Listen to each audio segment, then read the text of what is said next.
President Trump ütleb, et ajalooline leping Iraaniga võidakse täna allkirjastada, avades Hormuzi väina ja lõpetades IRGC tuumaambitsioonid.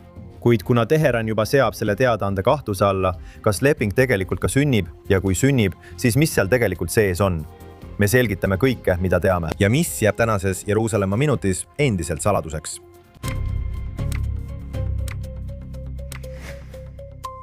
Tere tulemast saatesse Jeruusalemma minut JNS TV-s. USA president Donald Trump ütleb, et USA ja Iraan on peagi allkirjastamas vastastikuse mõistmise memorandumit. See on plaanis allkirjastada mingil hetkel pühapäeval, iraanlased ise aga eitavad seda, öeldes, et see ei juhtu täna. Selleks ajaks, kui te seda vaatate, teate juba, kas see juhtus või mitte. President Trump on viimasel paaril päeval Truth Socialis väga palju postitanud, öeldes, et ootame huviga koostööd Iraani ja kogu Lähis-Idaga ka tulevikus. Loodetavasti kulgeb see protsess kiiresti, lihtsalt ja sujuvalt. Kui see nii ei lähe, siis president Trump ähvardab võib-olla sõtta tagasi minna, aga võib-olla oleme sellest punktist juba üle saanud. Iisraeli eliit usub, et Trump liigub edasi kokkuleppe allkirjastamisega. Nad ootavad täielikult, et see juhtub. Kas see juhtub pühapäeval või esmaspäeval, see jääb veel näha. Siin on kindlasti palju etendamist ja mängurlust kõigi osapoolte poolt.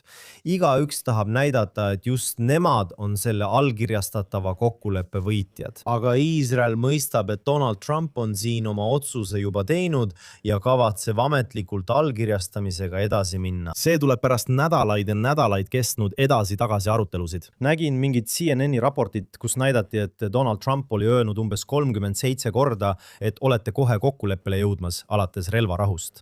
Ja siis juba eelmisel nädalal nägime, et surve näis kasvavat.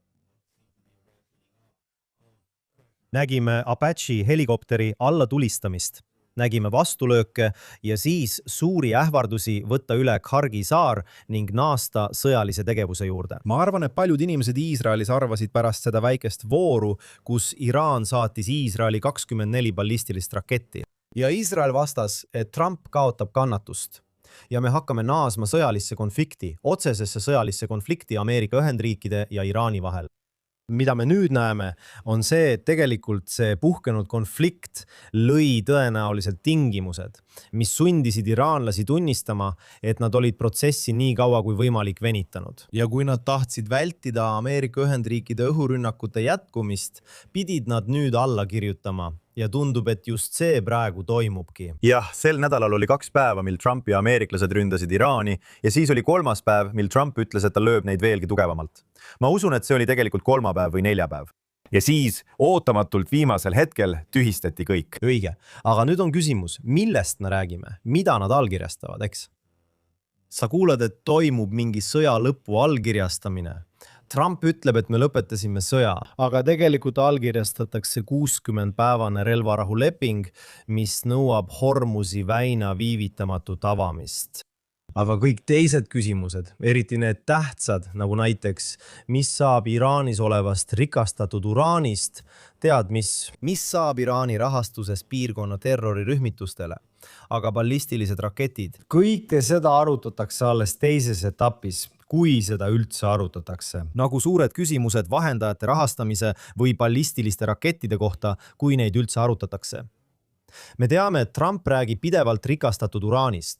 Nii et ma eeldan, et see tuleb arutusele ükskõik millistes teise vooru läbirääkimistes. Aga kui vaadata, kuidas iraanlased venitasid seda protsessi, et jõuda esimese läbirääkimiste etapini, siis kuni teises faasis pole allkirjastatud kokkulepet, pole sul tegelikult mingit kokkulepet. Sul on lihtsalt Hormuzi väina avamine koos Ameerika lubadusega mitte naasta Iraani vastu võitlemise juurde. Tahan minuti pärast MOU üksikasjade juurde tagasi tulla, aga keskendume nüüd Iisraeli poolele. Küsimus on selles, kas president Trump ja peaminister Netanyahu on Iraani osas ühel meelel. Sul oli Axiose raport, mis ütles, et Netanyahu jäeti selle kokkuleppe osas teadmatusse. Mõlemad juhid, nii president Trump kui ka peaminister Netanyahu, rõhutavad, et Iraan ei tohi saada, toota ega hankida tuumarelva. Aga sellest hoolimata on veel palju teisi lahendamata küsimusi. Ma ütleksin, et see osa sellest, mis on vale, on see, et Iisrael jäetakse teadmatusse.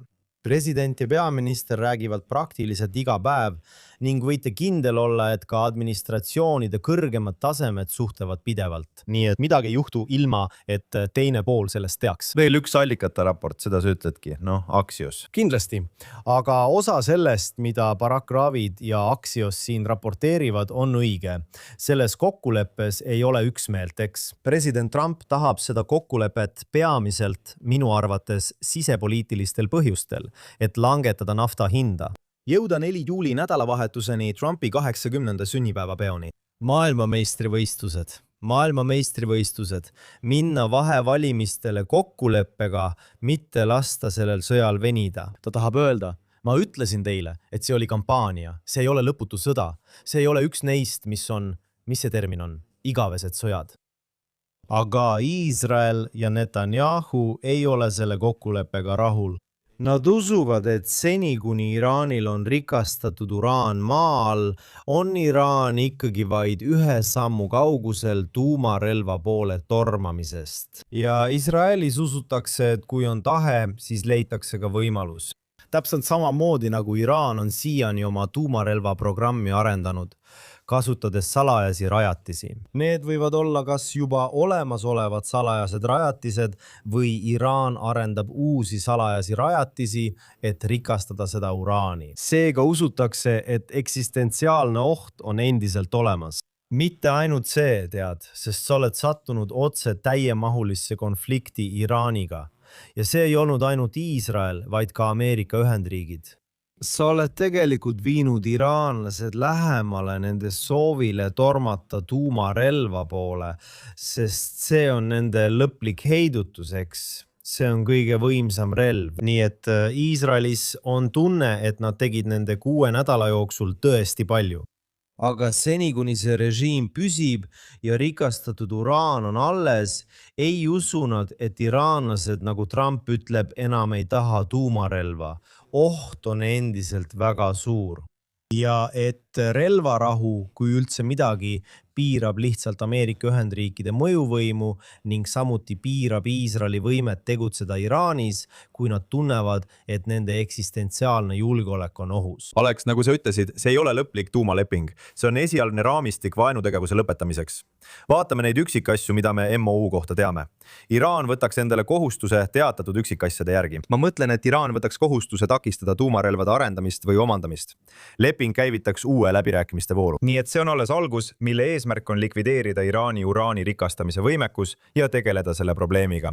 Sa mainisid rikastatud uraani varu. Väidetavalt soovivad USA piiranguid Iraani raketiprogrammile ja toetusele piirkondlikele proksirühmitustele. See on teatatud ja me tahame ka sellest rääkida. Iraan avaks Hormuzi väina. Esialgu, ilmselt kohe allkirjastamisel, võidakse pakkuda sanktsioonide leevendamist ja juurdepääsu külmutatud Iraani varadele. Ja see on samuti oluline punkt, oluline osa peaksin ütlema selles kokkuleppes. Kas USA lihtsalt, nagu Obama administratsioon tegi, toimetab, ma ei kujuta ette, et president Trump mingilgi moel või kujul tooks Iraani aluste kaupa raha. Aga tead, Iraani vahendite vabastamine praegu, kas sellest on veel vara rääkida? Ja räägime ka ballistilistest rakettidest ning Iraani toetatud rühmitustest, Hezbollahist ja teistest terroristlikest organisatsioonidest. No kindlasti ei astu Iraan sellesse kokkuleppesse niisama, eks.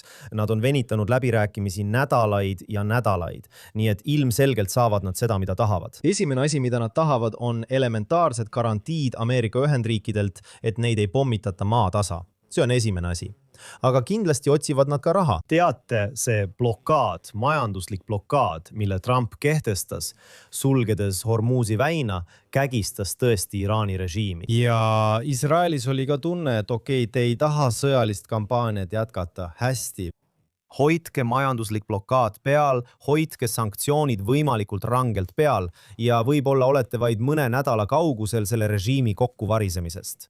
Paljud inimesed rääkisid, kuidas Iraani majandus oli sõna otseses mõttes kokkuvarisemise äärel ja et kui majandus täielikult kokku kukub, see oleks võinud tähendada protestiliikumise naasmist ja võimalust režiimi muutuseks, mis oli kindlasti Iisraeli eesmärk. Sest Iisraelis on tunne, et kui jõutakse tõelise režiimi muutuseni, siis töötatakse juhtidega, kelle puhul, kui nad ütlevad, et Iraan ei taha tuumarelva, siis Iisrael võib neid uskuda. Sest see oleks juba teine režiim. režiim, mis tahab naasta rahvusvahelisse kogukonda.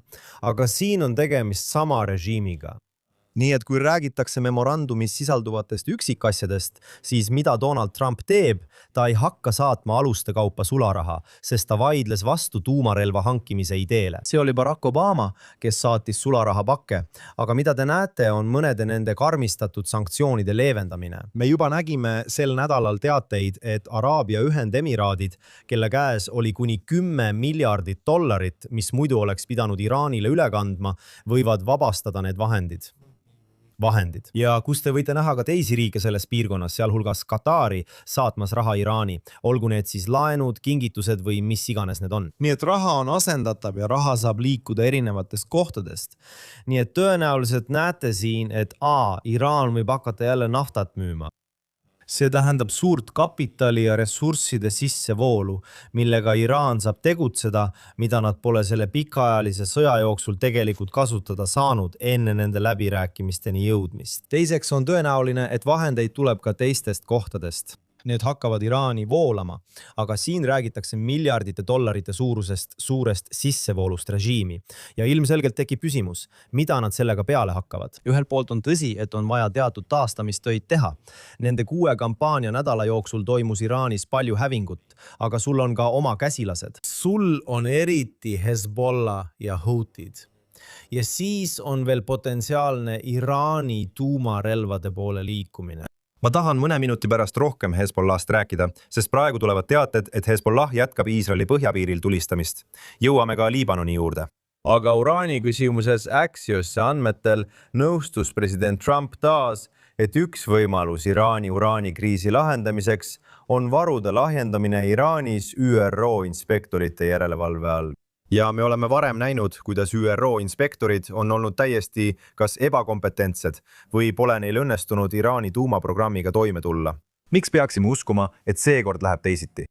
Tead, ma ei ole mingil moel uraani rikastamise ekspert, aga kui sa enne rääkisid selle eemaldamisest, selle riigist väljaviimisest, siis tead, USA ja Hiina on ainsad riigid, nagu Trump on korduvalt öelnud, kellel on tehnoloogia, mis võimaldab seda välja viia.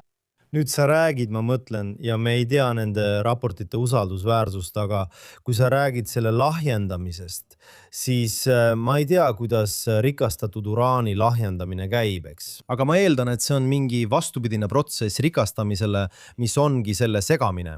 Aga see tähendab, et see on ikkagi seal olemas. Ja samamoodi nagu sa alustad uraanipartiiga ja siis see on natuke nagu taigna tegemine, eks. Sa võtad jahu ja vee ja siis see läheb mikserisse. Alguses on see väga kare, aga mida kaugemale sa jõuad, seda ühtlasemaks see muutub ja läheneb relva kvaliteedile. Nüüd räägid sa sellest, et seda saab nagu lahjendada, justkui pöörd projekteerida. Aga see on ikkagi olemas, mis tähendab, et kui Iraanil on sellele ligipääs, pärast seda lahendamisprotsessi pead sa nüüd lihtsalt suunda muutma ja hakkama seda uuesti rikastama. Tegelikult tahad sa näha seda, et Iraanil poleks sellele üldse ligipääsu, et neil poleks riigis mingit vajadust rikastatud uraani järele, ei relva kvaliteediga eesmärkidel ega isegi mitte selle niinimetatud rahumeelsetel eesmärkidel. Iraanil ei ole tuumaenergiat vaja. See on riik, mis on rikas nafta ja maagaasi poolest. Neil ei ole mingit vajadust tuumaenergia järele. Ja see on pettus, kui nad ütlevad, et neil on seda vaja või et neil on selleks õigus. Iisrael, Ameerika Ühendriigid ei tohiks hetkekski uskuda, seni kuni neil on olemas rikastatud uraan, ükskõik millises astmes, et nad ei mõtle selle tulevikus relvakõlblikuks muutmise ajastamisele ja protsessile. Oleks veel üks reaktsioon Iisraelist, seekord kaitseminister Katsi poolt, kes ütleb, et Ameerika Ühendriikide president juhib praegu Iraaniga sõlmitavat kokkulepet, mis põhineb Ameerika huvidel, sealhulgas ühisel huvil Iisraeliga, takistada Iraanil tuumarelvade hankimist. Katz ütles, et ootame temalt selle põhimõtte järgimist, samuti täiendavate põhimõtete järgimist, mis puudutavad rakette ja terrori käepikendusi. Iisrael on seda seisukohta korduvalt rõhutanud, et me peame tegelema nende rakettide ning Hezbollaha, Hamasi, Hutide ja kõigi teiste terroriorganisatsioonidega, keda Iraan on kõik need aastad toetanud. Ma arvan, et see, mida Katz ütleb, on väga oluline, et Ameerika juhib kokkulepet, mis põhineb Ameerika huvidel, eks? On selge, et see ei ole Iisraeli huvides. kui see oleks Iisraeli huvides, siis praegu mingit kokkulepet ei oleks. nii et igaüks, kes väidab, et Netanyahu kontrollib Ameerika Ühendriikide presidenti, ma arvan, et see relvarahu kokkulepe näitab, et president vastutab Ameerika huvide eest. Ja kui see langeb kokku Iisraeli huvidega, siis on need kaks liitlast tõestanud, et nad suudavad koos töötada. Sa nägid, kui hästi nad 6 nädalat koos töötasid Iraani tuumarajatiste pommitamisel. Nüüd usun ma, et Iisrael on ühelt poolt kogu selle pommitamise tulemusena palju paremas seisus. Me ei saa öelda, et see 6-nädalane kampaania oli ebaefektiivne. See oli täiesti tõhus. Tegelikult tabas see kõiki teadaolevaid tuumarajatisi. See tabas suuremat osa Iraani ballistilistest rakettidest, mitte ainult laovarusid, vaid ka tootmisrajatisi, kus neid veel valmistati. Nii et julgeoleku tasandil, vahetu julgeoleku ohu mõttes on oht kindlasti vähenenud. Rääkimata sellest, et te selle kokkuleppe sõlmite ja sellest, et tuleb läbi rääkida ka teine kokkulepe. See, ma arvan, vähendab oluliselt seda, kui vahetu on oht, et Iraan Iisraeli vastu tegutseb. Nii et see on kindel. Aga samal ajal ikkagi, kuna olukord tõesti, ma arvan, et õige sõna on süttis või eskaleerus nii dramaatiliselt, siis tead, enam ei ole tabusid. Enam ei ole punaseid jooni, mida ei tohiks ületada. Nii et ma arvan, et töö ei ole siin veel tehtud. Aga ma arvan, et huvitav on ka see, mida Kat ütles selle tsitaadi teises osas. Ta ütles, et Iisrael peab tagama, et meil oleks ka tulevikus võimalus iseseisvalt tegutseda, et takistada Iraanil tuumarelvade hankimist. Ja peaminister Benjamin Netanyahu ning mina oleme andnud IDF-ile korralduse vastavalt valmistuda. Teate, väga oluline on mõista, et see vastastikuse mõistmise memorandum, mida allkirjastatakse, sõlmitakse Ameerika ja Iraani vahel. Õige.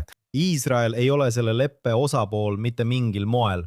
Loomulikult võib Ameerika Ühendriikide president avaldada Iisraelile märkimisväärset survet ja Ameerika Ühendriikide president ei oleks rahul, kui Iisrael hakkaks homme Iraani pommitama. Ja Iisrael ei hakka homme Iraani pommitama. Kui aga mingil hetkel oletame, et saab avalikuks, et Iraan on kusagil arendanud uut tuumarajatist. Olenemata sellest, kas president Trump on president või kas me oleme juba president Trumpi ametiajast edasi liikunud, ei ole Iisrael selle leppe osapool. Ja me oleme seda ikka ja jälle näinud, et Iisrael on olnud valmis tegutsema omaenda strateegilistes huvides. Ja ma olen kindel, et kui Iisrael tunneb, et Iraan astub samme, mis mõjutavad Iisraeli riigi eksistentsiaalset julgeolekut, siis peaminister ei karda tegutseda. Peaministrist rääkides siis teate, kui praegu ei oleks sõjaaeg, räägiksime ilmselt palju rohkem Iisraeli Knesseti valimistest, mis on endiselt kavandatud oktoobrisse, kui mitte varem. Ja küsimus on selles, kuidas see olukord, kus leping allkirjastatakse, see vastastikuse mõistmise memorandum, mõjutab peaminister Netanyahut sisepoliitiliselt. Meil oli muidugi opositsioonis Yair Lapid, kes kritiseeris peaministrit nädalavahetusel. Valimised on kohe ukse ees, Alex. Kuidas see leping mõjutab peaministrit? Ma võin teile öelda, kuidas seda praegu Iisraeli meedias kujutatakse. Seda kujutatakse kui suurt kaotust peaminister Netanyahule. Iisraeli ajakirjandus kujutab asja nii, et Netanyahu on kaotanud presidendi Trumpi toetuse. Ja mida nad seal püüavad teha, on kõik saavutused kõrvale heita või neid eirata. Sest teil oli, mis oli potentsiaalselt suurim diplomaatiline saavutus Iisraeli riigi ajaloos, et Ameerika Ühendriigid pommitasid Fordovi tuumareaktorit eelmisel juunil selle 12-päevase sõja ajal. Aga veelgi enam, et Iisrael ja Ameerika Ühendriigid lendasid 6 nädalat kõrvuti, pommitades kõiki teadaolevaid tuumarajatisi Iraanis ning kõiki ballistilisi rakette ja isegi kõrvaldades ülemjuhi. Ma mõtlen, see oli nii tohutu võit. Ja on hämmastav, kuidas Iisraeli ajakirjandus üritab nüüd võidu hetkest kaotust välja võluda, väites, et see on tegelikult Netanyahu mõju lõpp. Ja põhjus, miks nad seda teevad, on see, et varem oleks Netanyahu väitnud, et teil on Netanyahut vaja, sest ainus viis Trumpi Iisraeli poolel hoida on Netanyahu kaudu. Aga kui sa nägid eelmisel nädalal Ameerika Ühendriikide presidendi avaldust, kus ta vihjas, et võib-olla Netanyahu ei kandideerigi, tead, see on pärast mitmeid kordi, kus president on öelnud Netanyahu kohta ainult häid asju, kuidas ta on olnud suurepärane sõjaaegne peaminister ja kuidas ta on kutsunud Iisraeli presidenti Herzogit üles Netanyahule korruptsioonisüüdistustes armu andma. kui sa nüüd näed, et Trump ütleb esimest korda, et ta tegutseb Ameerika huvides, mis tema enda sõnul ei ole Iisraeli huvid. ja ma teen teadlikult seda, mida ma tean, et peaminister Netanyahu ei tahaks, et ma teeksin. Tead, ta saadab signaali ja Iisraeli ajakirjandus võtab selle signaali üles ning ütleb, arvake ära. Tead, mida Netanyahu suutis saavutada, selle ta juba saavutas. Ta saavutas kõik, mida tal oli plaanis saavutada. Ja nüüd võib-olla Trump väsib temast ära. Trump tegutseb Ameerika huvides. Ja see tähendab, et Netanyahu ei ole enam asendamatu mees. Ja saab olema väga huvitav näha, kuidas Netanyahu sellele reageerib. Me pole veel tegelikult näinud Netanyahu täielikku reaktsiooni sellele. Ma mõtlen, et ta püüab ühelt poolt näidata kõiki neid sõjalisi saavutusi, mis 2,5 aasta jooksul saavutati, mis on tohutud. Teiselt poolt ei ole me veel tegelikult näinud ametlikku reaktsiooni, mis minu arvates suudaks rahustada enamiku iisraellasi, kes näevad seda kui diplomaatilist kaotust. Nii et oleks, isegi vastastikuse mõistmise memorandumi olemasolul jätkuvad lahingud Liibanonis. Isegi täna hommikul, nagu ma varem mainisin, vähemalt 3. Droonid, mille tulistas Iisraeli suunas Hezbollah terroriorganisatsioon. Iisraeli kaitsevägi on viimase 24 tunni jooksul rünnanud enam kui 70 terrori infrastruktuuri objekti Lõuna-Liibanonis. Nii et sõda Hezbollahka jätkub. Ja peaminister Netanyahu esines hiljuti televisioonis, pöördudes otse inglise keeles Liibanoni rahva poole, nagu ta on varem teinud Iraani rahva puhul. Vaatame seda klippi. Iisrael soovib teiega rahu. Haarake oma tulevikust kinni. Liituge Iisraeliga. Ehita turvalisust ja jõukust kõigile meie lastele. Ja kui Hezbollah on laiali saadetud, on võimalused lõputud ja lausa taevani ulatuvad. Nii et Aleksei, sõda käib endiselt Iisraeli põhjaosas.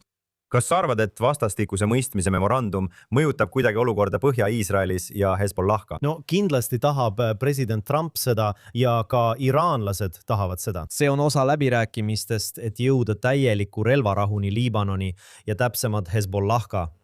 Ma mõtlen, Liibanon ei ründa Iisraeli. Hezbollah ründab Iisraeli. Ja president on püüdnud hõrbustada mitut läbirääkimiste vooru Iisraeli ja Liibanoni vahel normaliseerimislepingu või mitte kallaletungi pakti sõlmimiseks, nagu Liibanoni president seda nimetas. Ja ma arvan, et saab olema tõesti huvitav näha, kuidas kõik osapooled Liibanoni rindel käituvad. Ühelt poolt kasutavad iraanlased taas Hezbollah terrori käsilasena, et Iisraeli rünnata.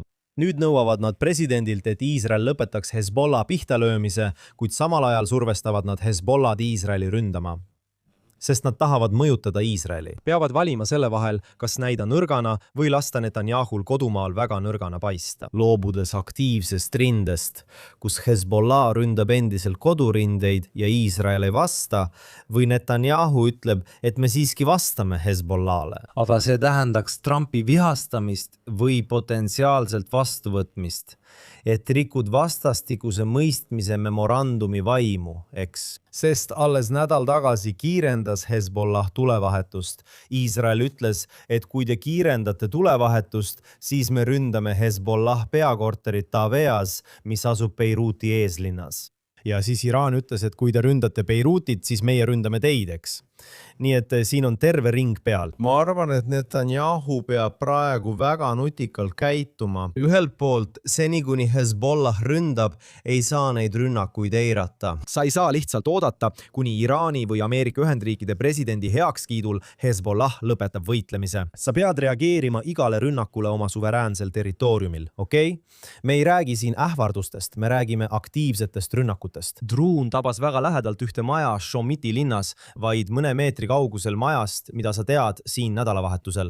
Samal ajal ei taha Netanyahu olukorda dramaatiliselt eskaleerida, sest see võiks Trumpis selle nädala plaanidesse kaikaid kodaratesse visata. Mis siis? Ma eeldan, et Hezbollah jätkab oma tegevust, katsetades selle kokkuleppe piire ja Iisrael vastab sellele. Aga vastab nii, et ühelt poolt näitab, et nad tõesti reageerivad, et neil ei ole mingit relvarahu ega kohustust relvarahuks. Aga samal ajal ei vii nad olukorda oluliselt teravamaks. Sa mäletad, et president ütles eelmisel nädalal, kui temalt ovaalkabinetis küsiti, ta ütles, mida tähendab relvarahu. ja tead, ma arvan, et natuke naljatledes ütles Netanyahu, Trump ütles, et relvarahu on tegelikult siis, kui tulistamist on vähem. Jah, moodne, mõõdukas. eks.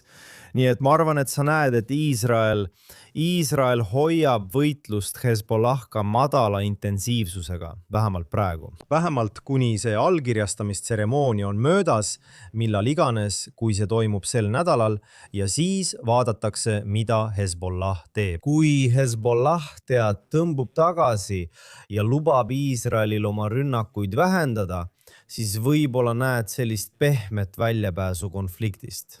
Aga kui nad jätkavad ja mingil hetkel pead sa mõistma, et Hezbollah ründab selleks, et tabada. Ja igaüks neist rünnakutest võib põhjustada märkimisväärset kahju.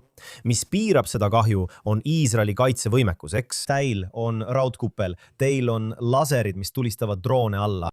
Aga kui Iisraeli enda kaitsemeetmed mingil hetkel ebaõnnestuvad või libastuvad ja Hezbollahil õnnestub korraldada suur rünnak, siis võib juhtuda, et Iisrael kiirendab hiljem seda kampaaniat uuesti. Ja me ei tea, kuidas see normaliseerimiskõnelustega välja mängib, aga tead, Iisrael ei ole selle vastastikuse mõistmise memorandumi osapool. See on Ameerika ja Iraan. Liibanonis on kuum sõjaolukord ja see ei ole tuhandete kilomeetrite kaugusel nagu Ameerika ja Iraani või isegi Iisraeli ja Iraani puhul. See on otse meie piiril. Nii et võid kindel olla, et Netanyahul pole muud valikut, kui jätkata surve avaldamist Hezbollah'le. Oleks, kui olukord poleks juba piisavalt pingeline, kui Iisrael peab sõda 7 erineval rindel, siis nüüd on viimastel päevadel olukorda sekkunud ka Türgi. Iisraeli peaminister Netanyahu ründas sel kolmapäeval Türgi presidenti Erdogani pärast seda, kui Türgi juht süüdistas Iisraeli piirkondliku stabiilsuse ohustamises. Nii et kahe poole vahel käib palju sõnasõda. Kas olukord, kus Iisrael ja Türgi lähevad sõtta? Kas meil on seda praegu vaja? Kas see on praegu vajalik? Tundub, et Türgi on sel nädalal mitu korda Iisraeli riigi vastu üles ässitanud. See ässitamine on osa sellest, et ta püüab oma kasu lõigata sellest, mis paistab olevat selle sõja lõppfaas. See on lihtsalt tema viis öelda, et kogu selle sõja eest vastutab Iisrael, mis on teadagi täielik moonutus ja ümberkirjutus sellest, mis tegelikult juhtus. Iisraeli rünnati 7. oktoobril ilma provokatsioonita, kohe ründas ka Hezbollah ilma provokatsioonita. Iisrael ütles Hezbollah'le, jääge sellest eemale. Kui te jääte eemale, on kõik korras. Me tegeleme ainult Hamasiga. Sest Hezbollah ütles, et ei, meie sekkume. Sama oli hutidega, nemadki sekkusid. Iisraeli rünnati selle sõja ajal 7 erinevast suunast. Ja mõnda neist osapooltest, sealhulgas Hamasi, toetab Türgi. Kui räägitakse piirkondlikust ebastabiilsusest, siis tead, Erdogan oli see, kes mõistis, et Süüria president Bashar Assad oli eriti haavatavas olukorras. Ühelt poolt Iraani ja teiselt poolt Hezbollah nõrgenemise tõttu. Ja tema oli see, kes toetas Al-Sharat, et minna ja põhimõtteliselt Süüria üle võtta. Ja Al-Sharat on marionett. Ma mõtlen, et mure ongi selles, et Al-Shara on Türgi marionett. Nii et Türgi strateegiline positsioon on siin pärast Bashar Assadi kukkumist oluliselt paranenud. Ta annab Netanyahule vastu. Ja samal ajal püüab Erdogan ka hoida häid suhteid president Trumpiga. Ja võib-olla Erdogani avaldused selle kohta, kuidas Iisrael ohustab piirkondlikku stabiilsust, sundisid Trumpi Netanyahule rohkem survet avaldama. Nii et siin on kogu see piirkondlik dünaamika. Ja ma ei usu, et Iisrael satub kohe sõjalisse konflikti Türgiga. Aga kui vaadata, mis üldiselt on juhtunud ja me ei tea, kuidas Iraan reageerib, oletame, et isegi Trump annab iraanlastele selle, mida nad tahavad. Iraanlased on endiselt erakordselt nõrgas positsioonis. Nende proxy jõud on nõrgenenud, nende majandus on nõrgenenud, nende ballistiliste rakettide arv on vähenenud, nende tuumarajatised, tead küll, on kõik kannatada saanud. Iraan on siin endiselt nagu veritsev loom, isegi kui Trump neile päästerõnga viskab. Ja me ei tea, mis juhtuma hakkab, aga nad ei ole kindlasti enam see piirkokslik hegemoon, kelleks nad enne 7. oktoobrit püüdsid saada. ja see tekitab tühimikku ja kes tahab seda tühimikku täita? Noh, sa näed seda uut moslemi vennaskonna liitu ja see on Katar ja see on Türgi ja see on potentsiaalselt Egiptus. ja sa võid näha Hamasi, mis on sunniitlik moslemi jõud, kes oli liitunud Iraani siitliku poolkuuga.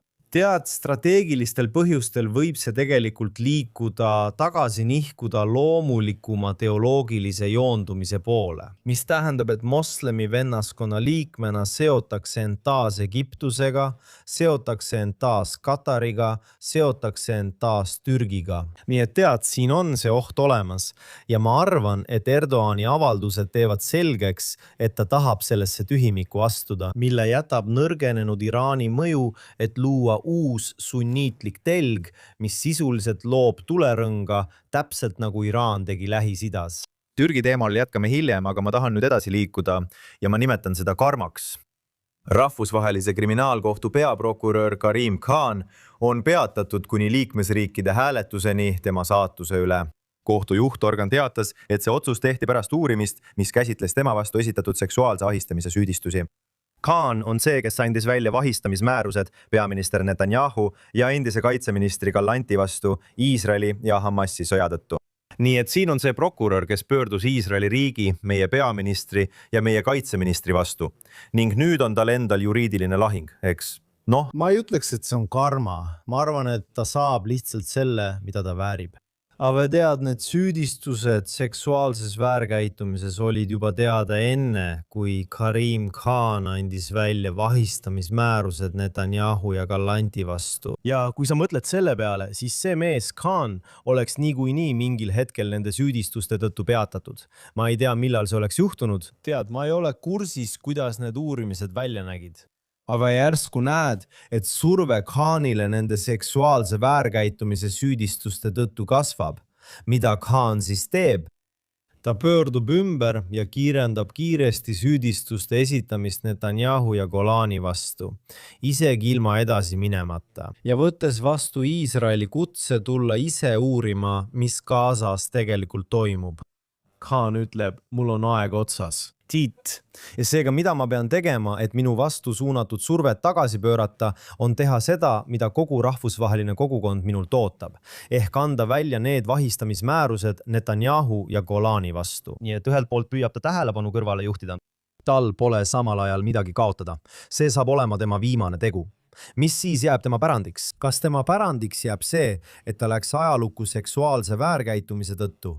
Või jääb tema pärandiks see, et ta andis välja vahistamismääruse Netanyahu vastu. Nii et kui see kõik hakkas päevavalgele tulema, siis Karim Khan minu arvates kõige korrumpeerunumal viisil lihtsalt edendas neid vahistamismäärusi Netanyahu ja Golani vastu. Ja ma arvan, et suur küsimus on see, kui hakkad seda kõike analüüsima ja saad aru, mis tegelikult juhtus ja et ausat protsessi tegelikult ei toimunudki. Mida me kõik teadsime rahvusvahelises kriminaalkohtus, on see, kas järgmine prokurör võiks need vahistamismäärused tühistada Netanyahu ja Golani suhtes. Ja kas seal midagi sellist, et kui president Trump kutsub Iisraeli presidendi Yitzhak Herzogi üles süüdistustest loobuma või Netanyahu armu andma, siis see, kuidas president saaks Netanyahu tõeliselt aidata, oleks sundida rahvusvahelist kohut ühel või teisel viisil Netanyahu vastu esitatud süüdistustest loobuma. Samal ajal näeme, et rahvusvaheline kriminaalkohus kaalub võimalust esitada täiendavaid süüdistusi. Mõni nädal tagasi oli teateid, et kriminaalkohus uurib ja kaalub vahistamismääruste väljastamist rahandusminister Bezalel Smotrich vastu, eks. Nii et kui sa ei jõua olukorrani, kus need vahistamismäärused tühistatakse, oled sa põhimõtteliselt nagu lumepalli tipus. Ja sa võid näha, et tuleb veel palju rohkem vahistamismäärusi iisraellaste, Iisraeli ministrite, Iisraeli kindralite ja isegi potentsiaalselt Iisraeli sõdurite ning niinimetatud asunike vastu, eriti nende vastu, kes on mäetippudel. Nii et tead, ma arvan, et see on väga ohtlik olukord. Ja see tõestab, et Karim Khan oli kogu aeg mõjutatud. ja jah, nüüd ta on peatatud, aga vaatame, mis pärast seda juhtub. jah, pole kahtlustki, et oli mõjutatud. Jätkub, vaatame, milliseid samme nad astuvad. ja Aleksei, võib-olla on isegi nädala kõige olulisem uudis see, et me oleme siin lõpusirgel enne teist iga-aastast JNS International Policy Summitit, mis toimub siin Jeruusalemmas, Iisraeli riigi ja juudi rahva igaveses pealinnas. Algab nädala pärast, järgmisel pühapäeval 3-päevane konverents. Nii palju olulisi esinejaid tippudest alates, tõesti uskumatu koosseis. Ma vaatasin seda täna hommikul. Mis toimub? Meil on jäänud vähem kui nädal. Noh, ma ütleksin, et veel mõned päevad tagasi polnud me isegi kindlad, kas turvaolukord lubab meil konverentsi korraldada. Tuletame meelde, me ütlesime varem saates, et Iraan tulistas eelmisel nädalal 24 ballistilist raketti. Ja. Tead, Iisrael valmistus massiivseks vasturünnakuks. See oleks võinud viia Iisraeli ja Ameerika Ühendriigi tagasi nädalade pikkusesse sõjalisse konflikti. Nüüd on selge pärast seda teadet, millest me saate alguses rääkisime, et Trump tahab allkirjastada selle vastastikuse mõistmise memorandumi Iraaniga, et asjad jäävad vähemalt järgmiseks nädalaks rahulikuks. Nii et kõik liigub täiskäigul edasi, kodurinde juhtkond, lennujaam on avatud. Me usume, et saame selle konverentsi korraldada ja see toimub. Aga kui vaadata praegust olukorda, kus sõda näib peatunud olevat, hetkel, mil vaenlast pole lõplikult hävitatud, siis see tekitab suure vajaduse Iisraeli poliitika ümberhindamiseks. Kuidas edasi suhelda Ameerika Ühendriikide presidendiga, kuidas Hezbollahga toime tulla, Hamasi olukord vajab endiselt lahendamist. Mis saab olema Iisraeli poliitika doktriin Iraani suhtes edaspidi? Ja samuti tegeleda teiste küsimustega nagu Iisraeli diplomaatilised pingutused Euroopas, teised diplomaatilised suunad, sealhulgas India, Kagu-Aasia, Aafrika, Ladina-Ameerika. Kõik need teemad tulevad arutusele JNS-i poliitikakonverentsil eeloleval nädalal. Nagu mainisite, on meil 200 esinejat. Peaminister on kutsutud ja me loodame, et ta osaleb. Välisminister Gideon Saar on kohal. Mitmed teised Iisraeli ministrid, palju diplomaate, sealhulgas USA suursaadik Mike Huckabee on oodata kõnelema. Ja ka palju mõjuisikuid tuleb kohale. Mark Levine, saate Light Liberty and Levine juht, on tippkohtumise lõpetav peaesineja. Nii et käsitletakse paljusid teemasid, neid Iisraeli poliitika küsimusi, aga ka Iisraeli diasporaa küsimusi ning seda, mis toimub New Yorgis, mis toimub kasvava antisemitismiga Ameerika Ühendriikides.